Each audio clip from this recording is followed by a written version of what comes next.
Another araw sa buhay namin. Nung nakaraan nga ay nagpunta kami rito sa may Malibiran Farm and Resort. Nag-staycation nga kami rito para i-celebrate yung birthday ni tatay. April pa nga lang ay napabook na ito ni mama at buti na nga lang din ay available pa yung date na gusto namin. Mga 4 PM na nga kami nakarating dito at na-late na nga din kami sa oras na aming check-in. Taga Batangas City nga kami at ito naman ay sa may San Luis, Batangas. Kaya medyo malayo-layo nga rin yung aming travel. Napakalawak din nga ng pool dito. Katapat nga nung pool yung pavilion nila, tapos katabi naman ng pavilion yung pinabook naming villa. Dito nga kami magstay sa Nara dahil 7 packs kami. Pagpasok mo pa nga lang ay makikita mo na napakaganda nung place at may sasalubong na nga agad sa'yo na batang dumidede.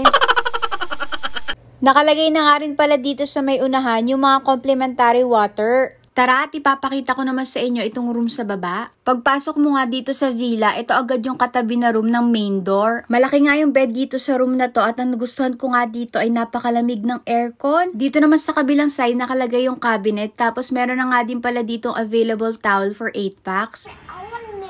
Humihingi nga uli sa akin si Kaden ng milk at mukhang kulang pa nga yung nabigay ko sa kanya. Sunod ko naman na ipapakita sa inyo ay itong bathroom, pero bago nga tayo pumasok doon ay meron ng sink dito sa may unahan. Dito sa bathroom nila ay magkasama na yung toilet at mismong shower area. Yung next naman natin puntahan ay dito sa may likod. Paglabas mo nga dito sa may likod ay dito na nakalagay yung washing area, tapos meron na ding sampayan ng mga damit. Ang alam ko nga dito sa likod ay pwedeng mag-bonfire dahil nakita ko sa FB page nila. Meron na din nga palang available plates at mga glass dito na pwede mong gamitin. Tapos dito naman sa dulo ay nakalagay na yung kettle at saka yung microwave. At syempre meron na din nga pala ditong fridge na wala pang laman dahil hindi pa namin ilalagay yung mga dala namin. Ito nga pala yung view mula dito sa dining table at ito naman yung view simula dito sa main door. Pinaakyat ko na nga yung kapatid ko dito sa taas at siya na nga nag-video dahil hindi ako makakataas dito. Dito nga sa taas ay merong 4 na bed, tapos yung view nga dito ay yung cafe nila. Mula nga dito sa taas ay dudungaw ka nga lang at makikita mo na ito mga kasama mo. Char! Kung tatanungin nyo nga kung magkano dito sa villa na pinagstayhan namin ay nasa 16,000 pesos. Good for 6 packs to 8 packs nga pala yun. Tapos meron na din nga palang kasamang breakfast. For dinner naman ay dito na lang kami nag-dinner sa may cafe nila. Very Instagrammable nga dito at dahil nga birthday ni tatay meron silang binigay na cake. Bale yung dinner nga pala namin ay hindi nakasama sa package. Yung food na in-order nga pala namin ay tamang-tama lang sa amin dahil nakapag-merienda muna kami sa villa bago kami pumunta dito. Nag-advance order na nga si na mama kaya pagkarating namin dito ay naka-ready na rin ang food. Meron pa nga konting natirang pagkain kaya dinala na lang namin sa villa. Eto nga pala yung view dito sa room namin. Kinabukasan naman ay maaga kami nagising para makapag-swimming si Kaden. Binulong ko nga lang sa kanya na kami ay magsiswimming na ay pandalas na siyang bumangon.